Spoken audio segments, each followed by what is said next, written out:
বহু দিনের পুরাতন একটি রেসিপি, ডিম, আলু, টমেটো, পেঁয়াজ, রসুন দিয়ে। প্রথমে সেদ্ধ করা ডিম আলুগুলো গোল গোল করে কেটে নিলাম, টমেটো একইভাবে কাটলাম।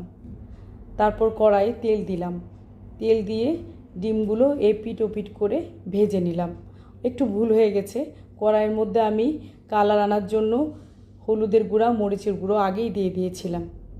তারপর ডিমগুলো ভাজা হয়ে গেলে এরপরে দিয়ে দিলাম আলুগুলো ঠিক একইভাবে ভেজে তুলে নিলাম। তারপর টমেটোগুলো দিলাম, টমেটো দিয়েও এপিট ওপিট করে ভাজা হয়ে গেলে তুলে নিলাম। তারপর কড়াইয়ে তেল দিলাম, তেল দিয়ে শুকনা মরিচ, তেজপাতা, রসুন কুচি, পেঁয়াজ কুচি, পেঁয়াজগুলো যখন একটু লাল লাল হয়ে যাবে সেইখানে আমি ডিম, টমেটো, আলু অ্যাড করে দেব। অ্যাড করে দেবার পরে এগুলো আমি সুন্দর করে ভেজে নেব।